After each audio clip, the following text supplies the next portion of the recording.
How you going, everyone? Sunday night and it's time to do a bit of a cook up, and I have this. This is a big ass Wagyu Tomahawk steak from Margaret River. So I'm going to show you a very simple way to do it, and you don't need a barbecue, you don't need coals, you don't need to be crazy good at cooking meat. It's pretty simple, and you can do it in your oven.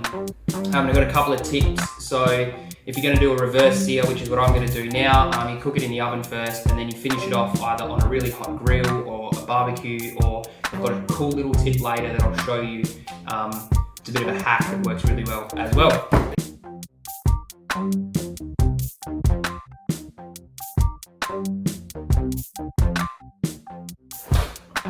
going to pat this nice and dry.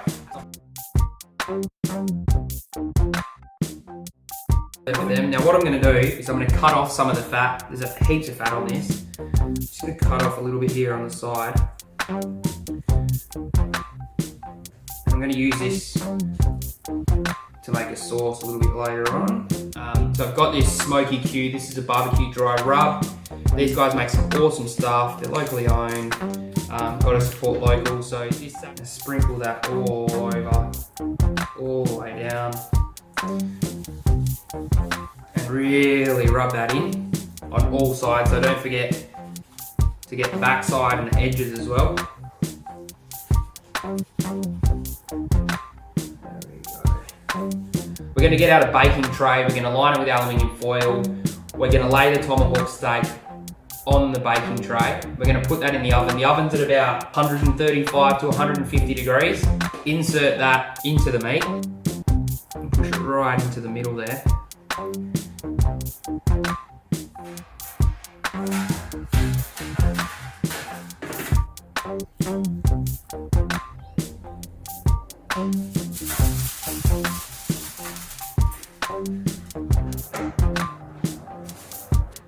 Alright, so the meat's in the oven now, cleaned up a little bit.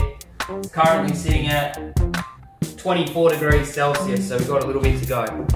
So I was mentioning before about the temperatures, so what's going to be rare, what's going to be medium rare. Medium rare, say 55 to 60, and then so on and so forth in probably 5-degree increments. So instead of guessing and potentially getting it wrong, get a meat thermometer. They're ultra cheap, they're super simple. That one connects to the Bluetooth on my phone, so I can nick off and do some chores around the house or stuffing around, and I can just check my phone and I've got the current temperature on there, so I know when to run back and get it out. Simple potato, I've washed them, I haven't peeled them.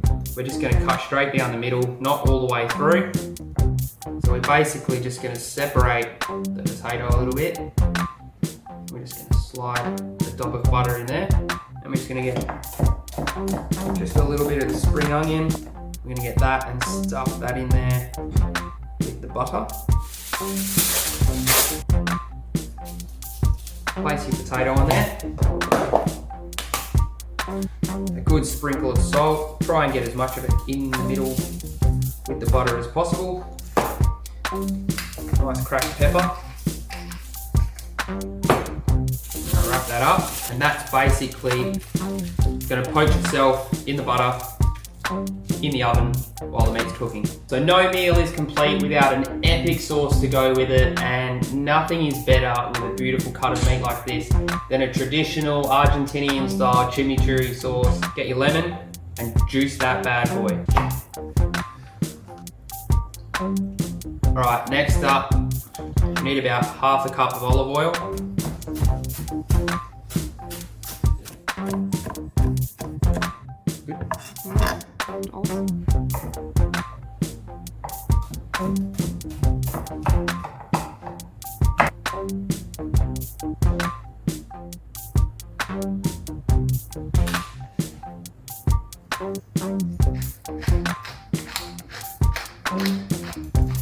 Give that a nice mix there, and that's pretty much it. You just place that aside, and you really want the flavours to infuse, so don't worry about sticking it in the fridge.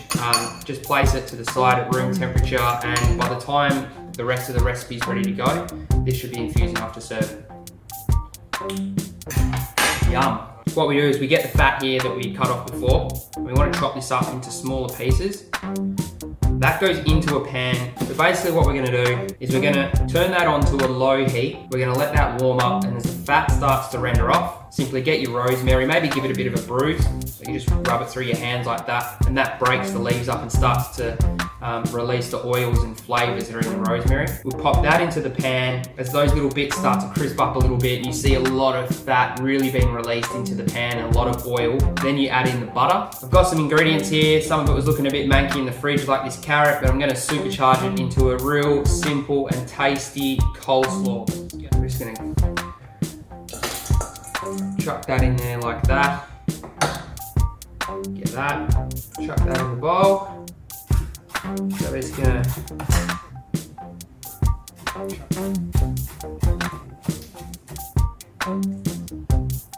squeeze some lime in like that. A tiny pinch of salt. A little crack of pepper, never goes astray. So just pop that aside and bring that out when you're ready to plate.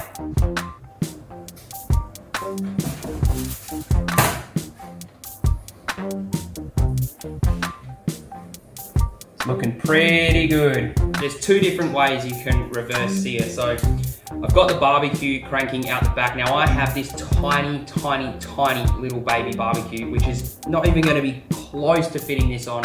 But I've also got this.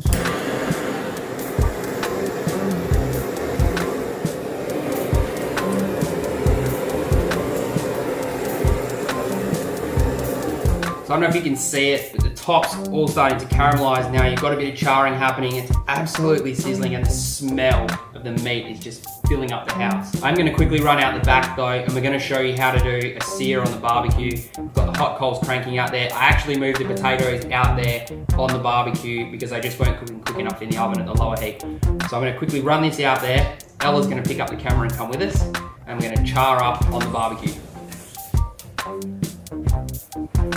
We're just going to dump this straight on the top there.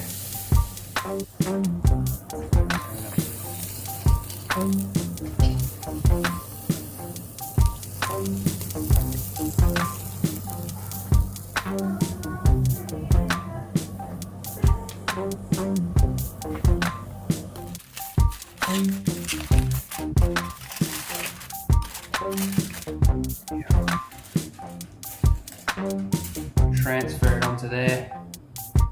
Absolute perfection. Chuck them on there.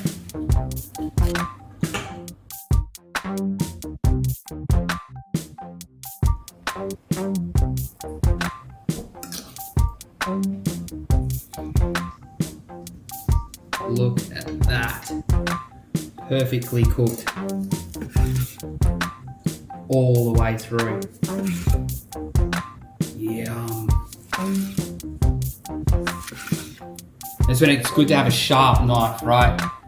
Can't go past Victorinox knife for me. One slice, pull through, saves you cutting yourself, injuring yourself, hurting your fingers. Cooked all the way through.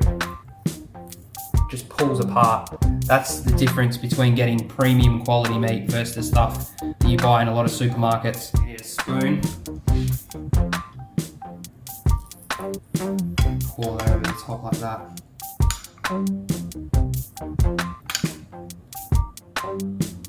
Oh, missed the glass. That, my friends, is how you reverse sear a tomahawk steak at home. You don't need a massive barbecue. You don't need epic skills. It's really, really simple. This is gonna taste amazing. I guarantee. If you need any help or advice, jump into the messages, send me an email, comment below. I'm always here to help, guys. Food is supposed to be enjoyed. It's supposed to be fun. Make it your own. Feel free to experiment with recipes and do whatever makes life easier for you and whatever you love to eat, and it's gonna make you get in the kitchen and cook food. I'm gonna tuck in now with Ella. We're gonna enjoy this massive, epic feed. Guys, get in the kitchen, lots of love, and let me know if you cook it. Cheers.